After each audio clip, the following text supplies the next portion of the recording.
Las faneras son parte del sistema tegumentario. La piel es parte del sistema tegumentario. Y la piel tiene como origen embrionario el ectodermo. Si usted recuerda por embriología, el ectodermo es el disco, la capa más superficial del disco embrionario. Ahora sí, una vez dicho esto, ¿para qué están las uñas? ¿Cuál es el propósito? ¿Cómo se forman? ¿En dónde están? Anatómicamente, tenemos que reconocer los límites, porque cuando instrumentamos o operamos a las uñas, trabajamos directamente sobre estos límites, no solo sobre la placa de la uña, sino sobre sus límites.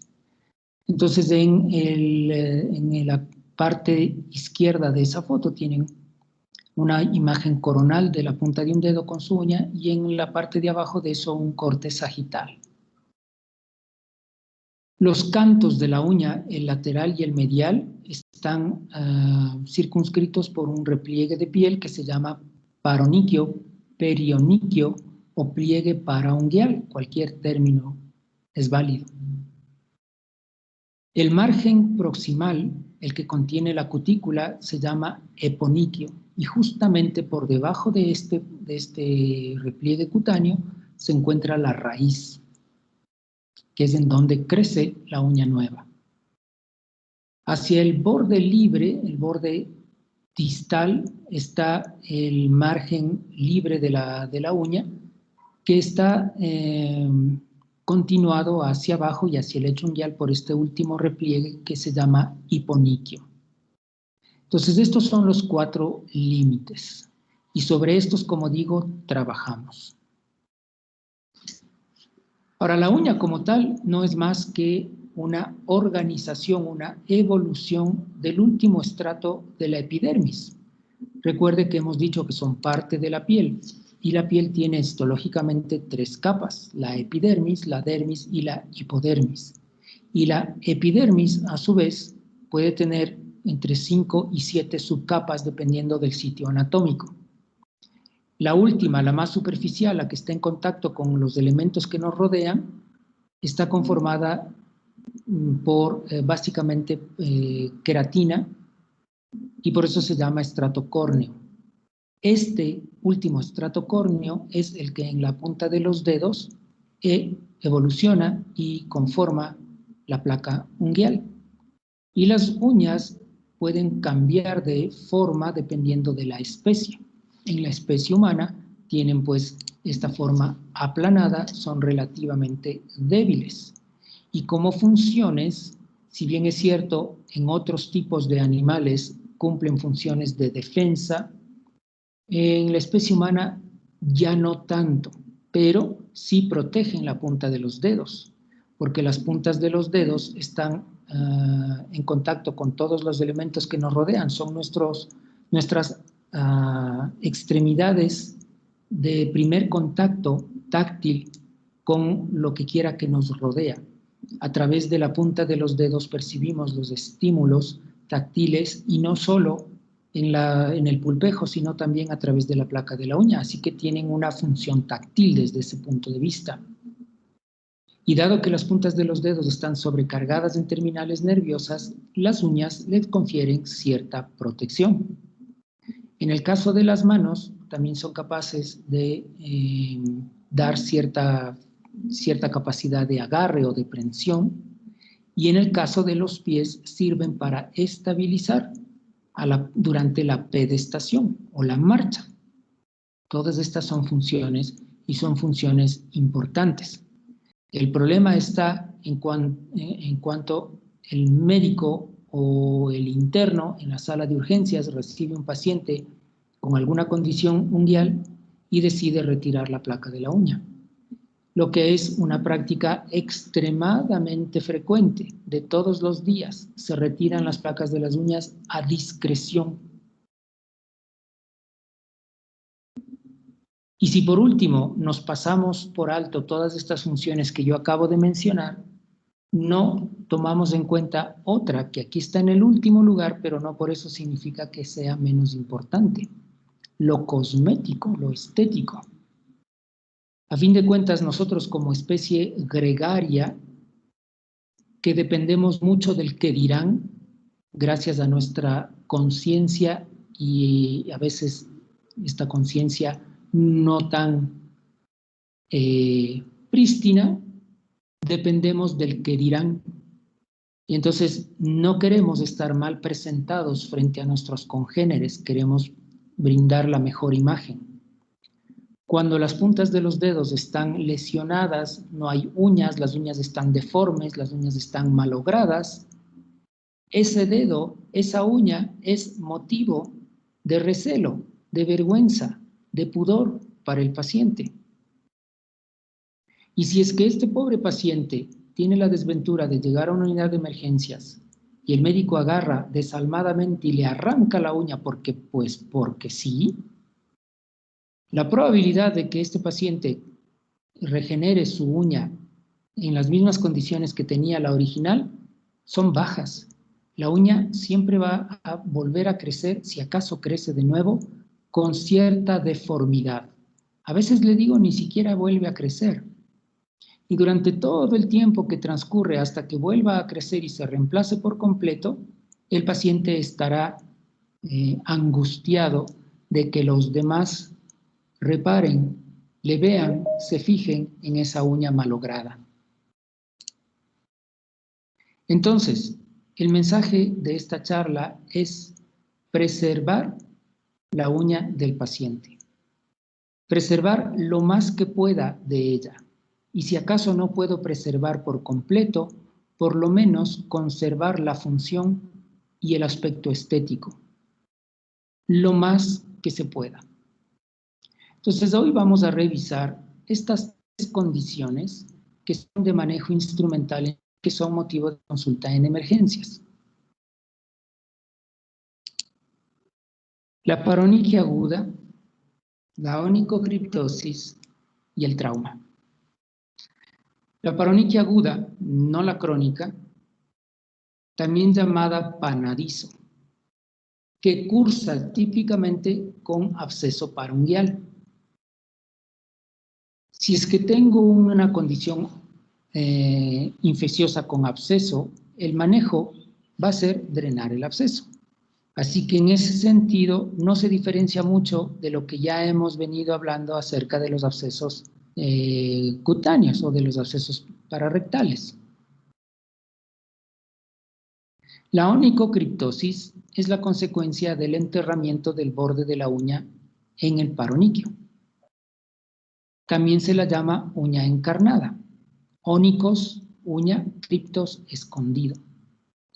Y el trauma, cualquier situación de trauma sobre la placa de la uña, sea total, sea parcial, sea ablación completa, sea ablación parcial, en fin. Sobre estas son entonces las que vamos a hablar. Pero antes de topar cada una de ellas, a ver si es que todavía hay alguno que no está del todo convencido, topemos valores, números. ¿Cuánto le tarda a una uña de la mano volver a regenerarse por completo debido a una pérdida o que le hayan arrancado en la emergencia o el paciente la pierde por completo? Algo así como 6 meses. Y en el caso de las uñas de los pies, el tiempo puede triplicar, hasta 1 año y medio que vuelva a crecer. Todo ese tiempo, mientras no hay uña, tenemos un lecho cruento, tenemos que lidiar con el tema del dolor, el riesgo de infecciones, aparte de que la posibilidad de que la uña crezca amorfa o nunca más vuelva a crecer, siempre existe. Entonces, debido a estos factores que aquí presentamos, es que, digo, lo que usted tiene que propender siempre es a conservar la uña del paciente, lo más que se pueda. Y si acaso ya no se puede, tendrá que asumir la responsabilidad de su decisión y, por supuesto, comunicarle al paciente. Ahora hablemos sobre la paroniquia aguda o el panadizo. Esta es la forma en la que habitualmente se presenta esta colección, que es tremendamente dolorosa. Recuerde, la punta de los dedos duelen cuando hay lesiones o condiciones inflamatorias, y que puede ser en los bordes paroníqueos o también en la zona del eponiquio, cualquiera de los cantos de los repliegues cutáneos. Eso no importa. ¿Cómo se trata? Se trata por drenaje. La microflora, la microbiología, clásicamente tiende a ser polimicrobiana o mixta. ¿Por qué? Porque en el mecanismo que favorece a su desarrollo, con mucha frecuencia está involucrada la transferencia de bacterias de la boca a las uñas, en aquellos pacientes que se llevan los dedos a la boca. Entonces, los que se muerden y se mastican las uñas o se arrancan los pellejitos, por supuesto ha habido transferencia de las bacterias de la saliva a los dedos y pueden terminar desarrollando estas condiciones. Por eso es que aquí pueden haber anaerobios, gram negativos, gram positivos, e inclusive puede haber sinergia entre ellos. Mientras que las condiciones micóticas ya revisten algún grado de cronicidad, pero desde luego, ante un tejido ya inflamado y además colonizado por hongos, la probabilidad de que cualquier bacteria oportunista se torne patógena también existe. De modo que en aquellos panadizos crónicos que abscedan de vez en cuando, los que se llaman reagudizados, uno puede encontrar flora micótica tranquilamente. Ahora abajo dice complicaciones y dice absceso en primera línea.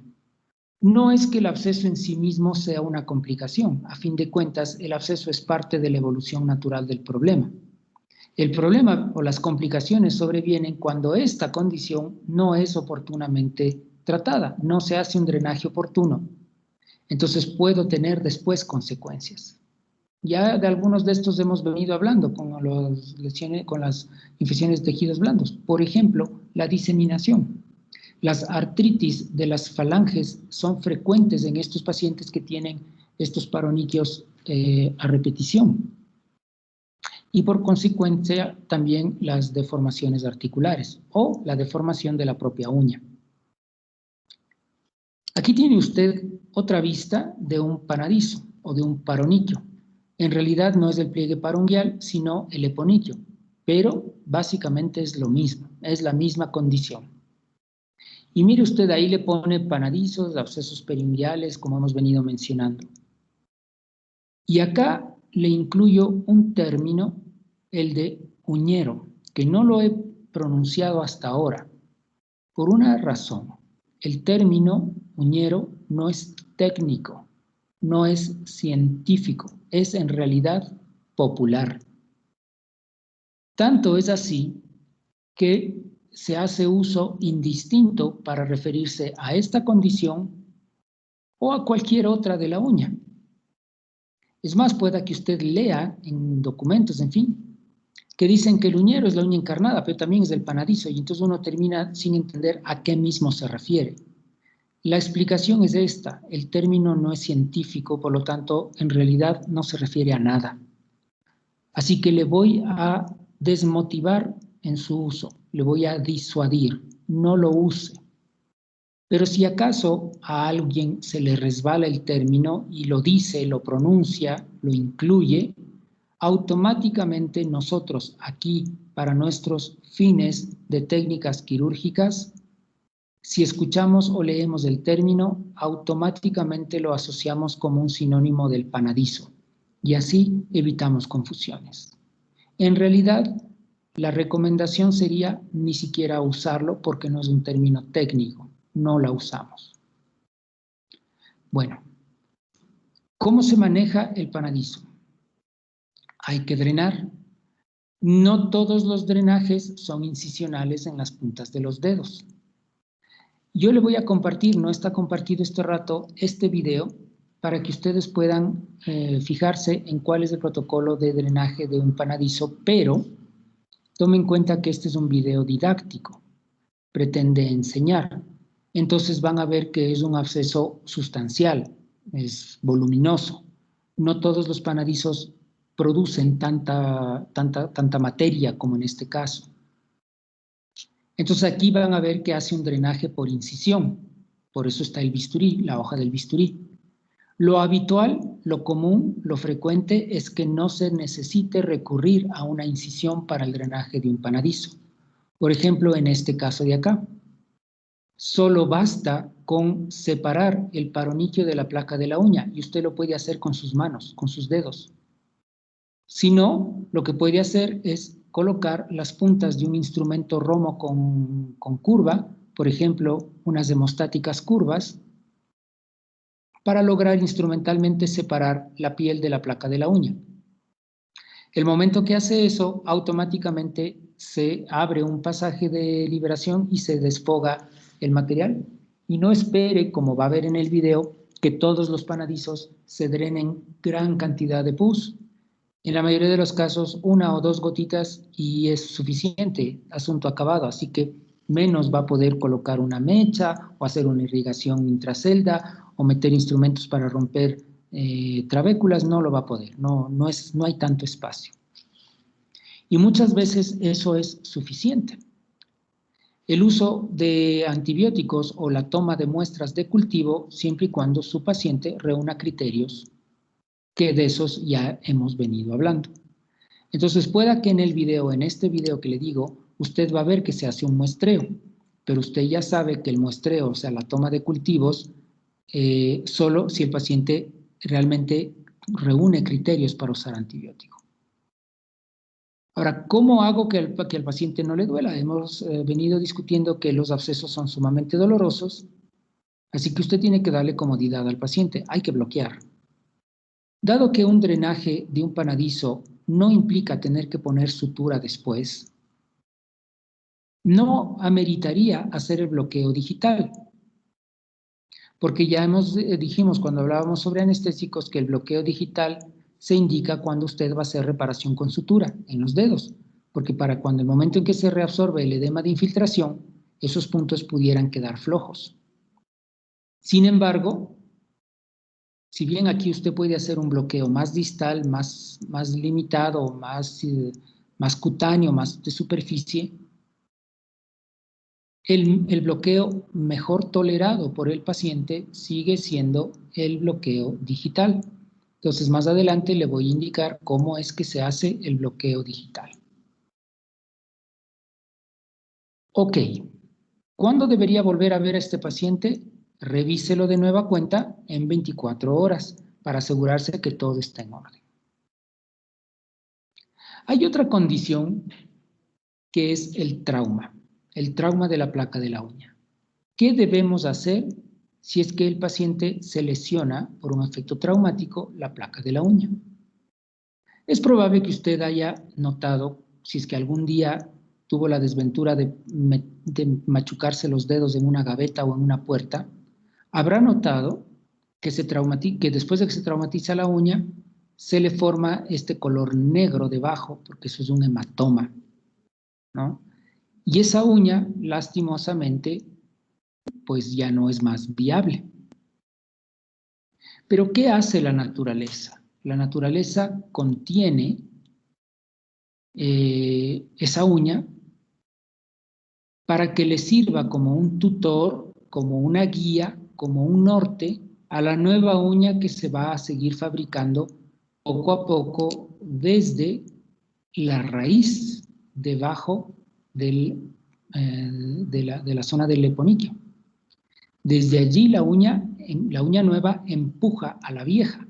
Aunque la vieja ya está desinsertada del lecho unguial, es necesario que la uña nueva tenga a quien seguir, porque si no, se deforma. Y esa es la consecuencia directa de sacar las uñas de manera despiadada, porque sí, por las puras, en las salas de emergencia. Los pacientes vuelven a generar uñas amorfas que le causan problemas. Entonces, ¿qué debemos hacer si es que el paciente ha venido con la uña traumatizada? Digamos que nuestro paciente es un ayudante de la carnicería En la carnicería pasan las piezas de carne por las cuchillas para, pues, obviamente para empacarlas, y en una de esas el paciente puede haber pasado junto con la pieza de carne la punta del dedo y se vuela la uña. ¿Qué deberíamos hacer si el paciente llega con una condición como estas?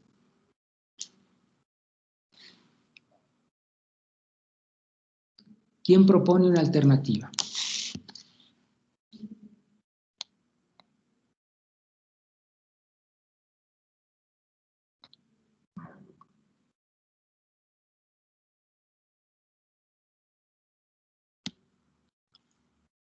Alexander.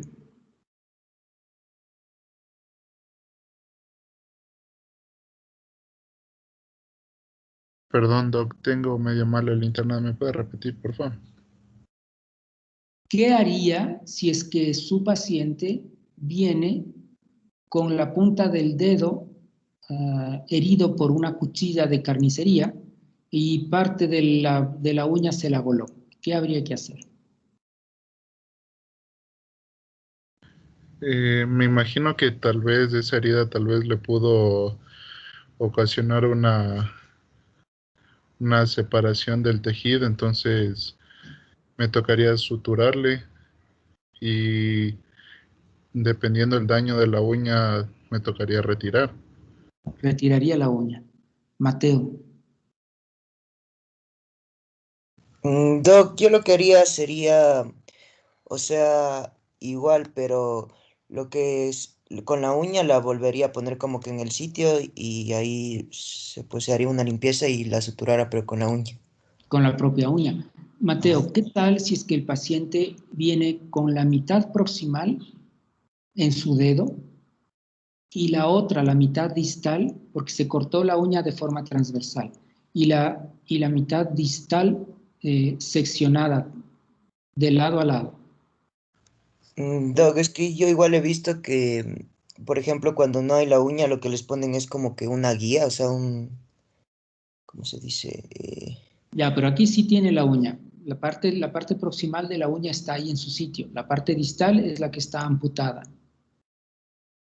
O sea, por eso o sea, la parte que estaría se le pondría en el mismo lugar y de ahí en la parte que no estaría tal vez se pondría como que algo más.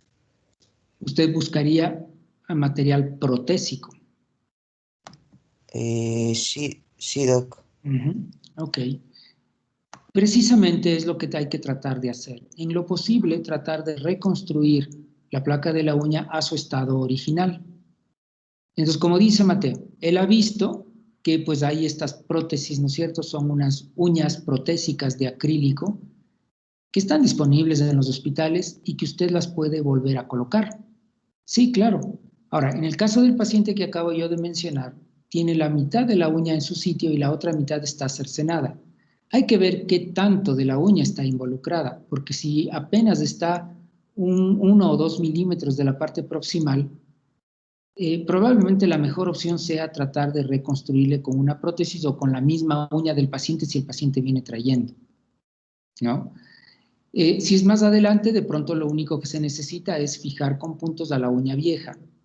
No necesita una mayor reconstrucción.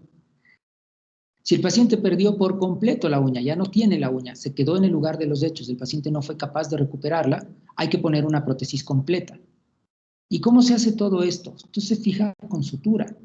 Entonces tiene que hacer el bloqueo, ahora sí digital, y colocar puntos de sutura a los paroniquios para favorecer a que esa uña o esa prótesis ayude o sirva como un tutor. Recuerde, si la uña nueva no tiene a quién seguir, se deforma. Entonces, en la medida de lo posible, siempre intentar la reconstrucción de la uña a lo más cercano a lo que era originalmente. Ok, vamos adelante. Topemos entonces el último tema. Este de acá, la onicocriptosis, o también llamada uña encarnada. Es una condición más que nada prevalente en los dedos de los pies y sobre todo el dedo gordo del pie.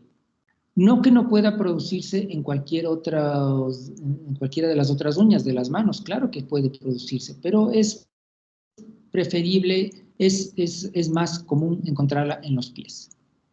Y es más común, algo más común en mujeres que en hombres.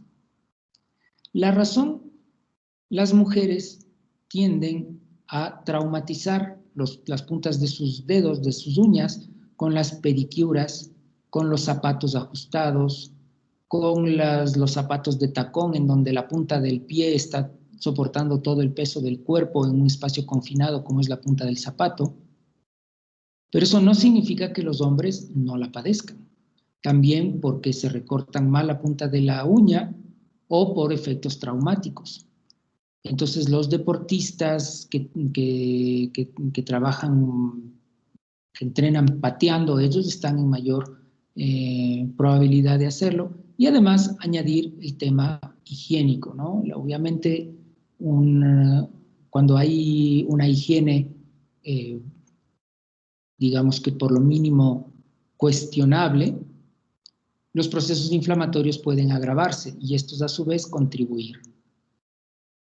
Y como ve ahí, la relación, de acuerdo a esa estadística al menos, es de 60-40. Y además hay que considerar que si es que ya se presenta del un lado, en el un pie, puede haber en el otro también.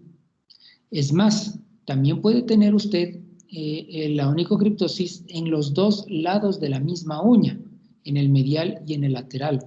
Todo eso hay que considerar. Cuando llegan los pacientes en estas condiciones a la consulta, lo primero que tenemos que hacer es identificar cuáles pueden haber sido los factores que favorecieron al desarrollo de la condición. Habrán algunos factores que son propios del paciente, por ejemplo, condiciones congénitas, malformaciones óseas de las falanges, etc. En estos casos, usted allí con el paciente poco o nada va a poder hacer. Pero si usted identifica que esa es una de las condiciones que han permitido el desarrollo de onicocriptosis, le corresponde hacer la derivación al especialista, normalmente al traumatólogo de pies.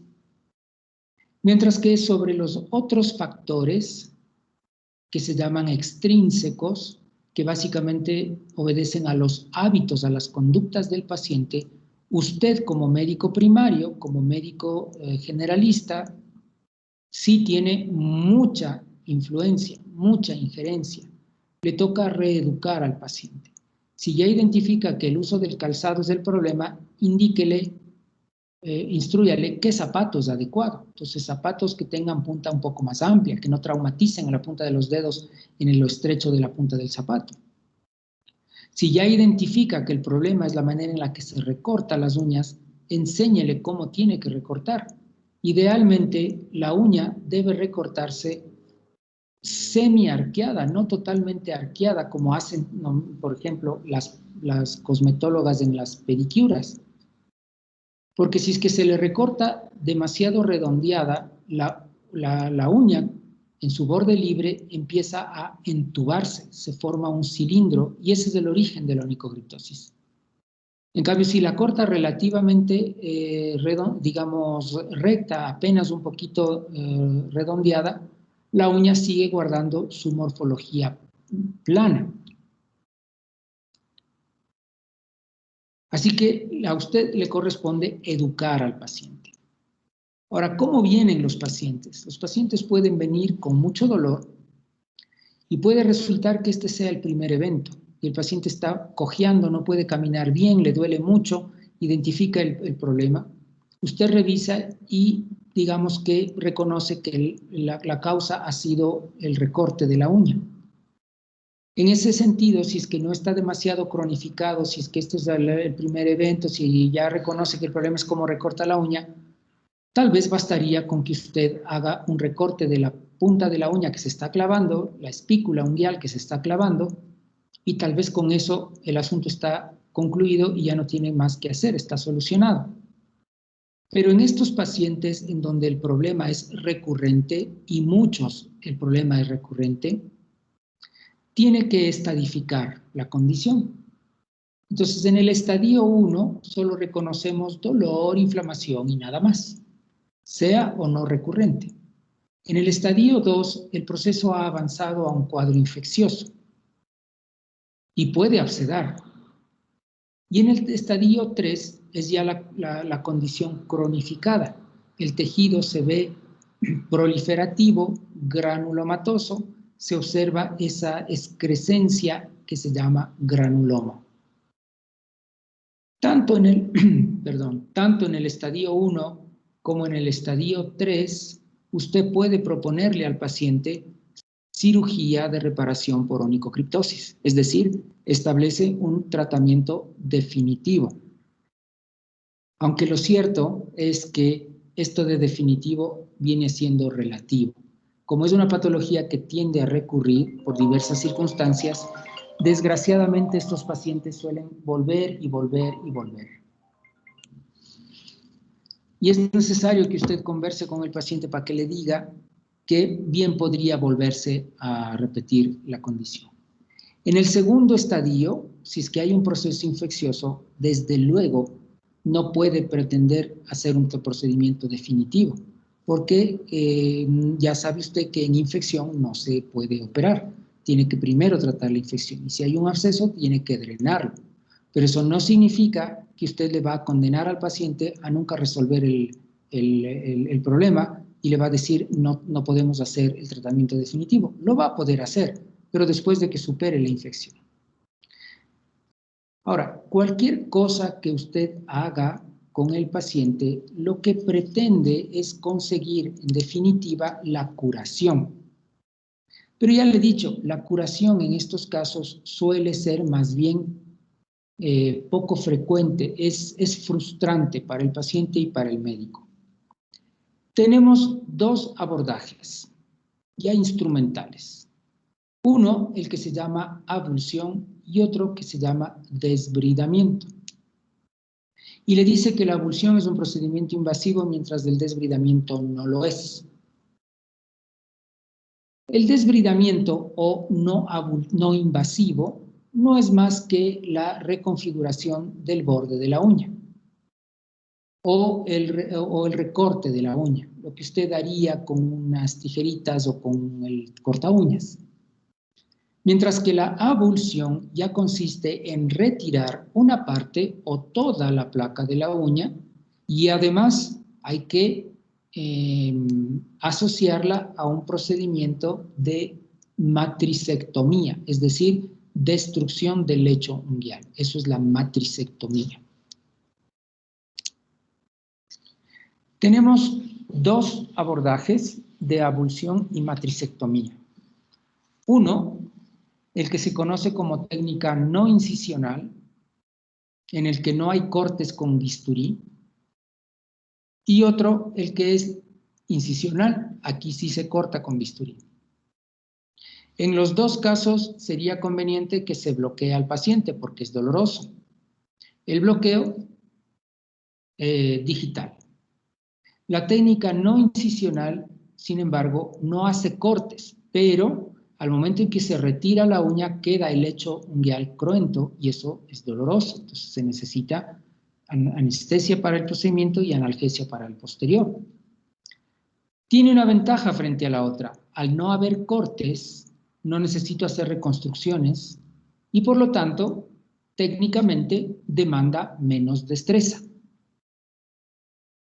El problema es que como este procedimiento lo hacen los empíricos, no médicos, sin formación quirúrgica, lo hacen habitualmente solo del lado que el paciente acusa dolor y no toman en cuenta que el procedimiento debería hacerse de la misma manera en el otro lado, en el otro borde de la uña, y esto motiva altas tasas de recidiva y además otras complicaciones, como por ejemplo el desviamiento de la placa unguial, la deformación, entre otros. De modo que si es que se va a hacer el procedimiento, se hace de los dos cantos de la uña, los dos afectados. En la técnica incisional, usted hace corte y el corte implica avanzar una incisión desde el eponiquio hasta la punta del dedo, retirando el borde parunguial, aparte de la uña.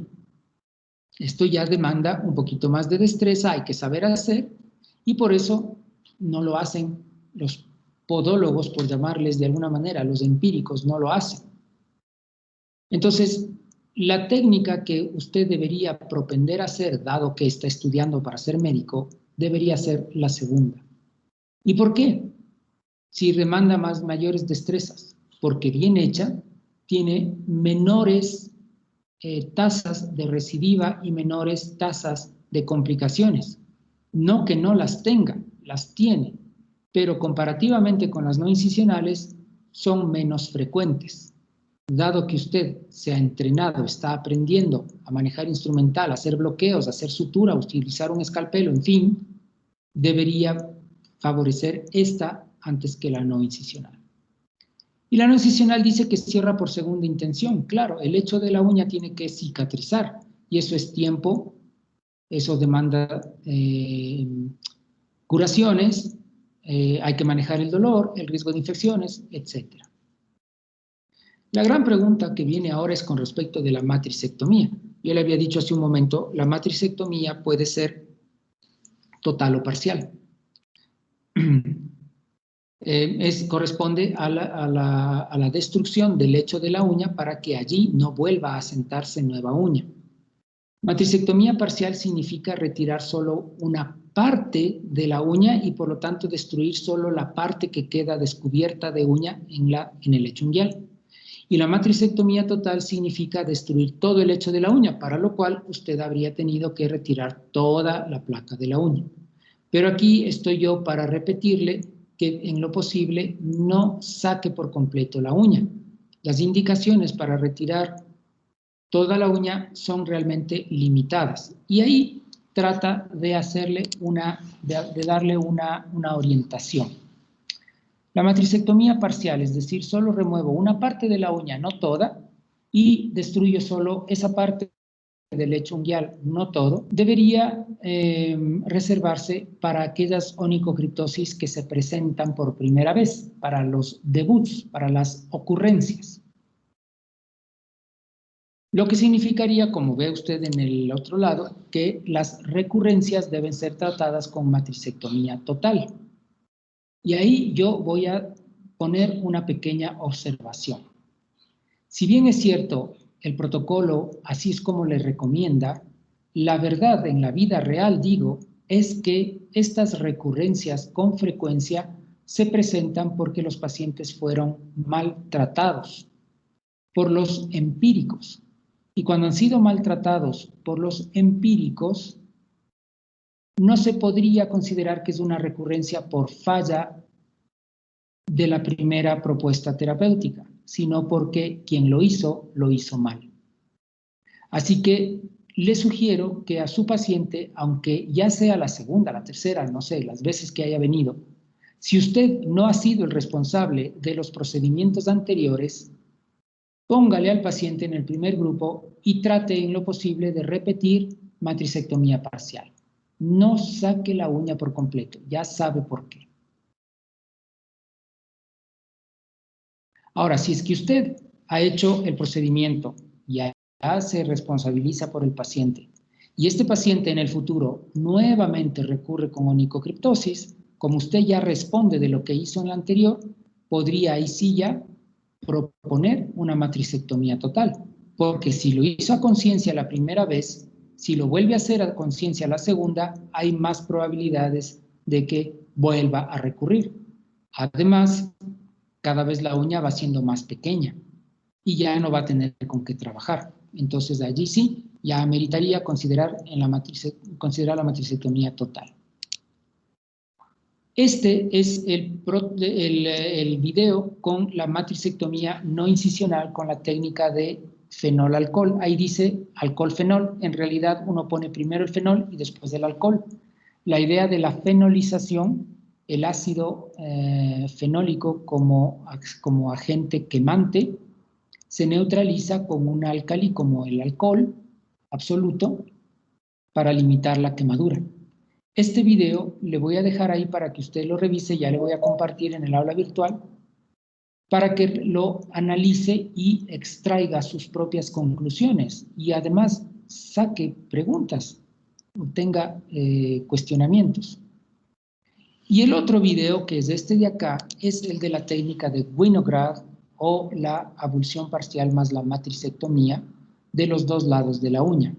Este es el procedimiento que le motivo a que usted lo haga porque es el que tiene menores tasas de complicaciones. Aunque las complicaciones, como ve en este cuadrito, pueden parecerse, de hecho casi que se repiten con las de acá, unas más, otras menos, siempre las estadísticas van en favor de la matricectomía incisional, la técnica incisional, que se llama de Winograd. Este video y el anterior son en pacientes vivos. Van a ver ustedes inclusive cómo se hace el bloqueo digital. Quiero que presten atención sobre eso también. Y cualquier duda o comentario, por favor, para que lo puedan presentar en la próxima reunión que tengamos. No sé si hubiera dudas hasta aquí.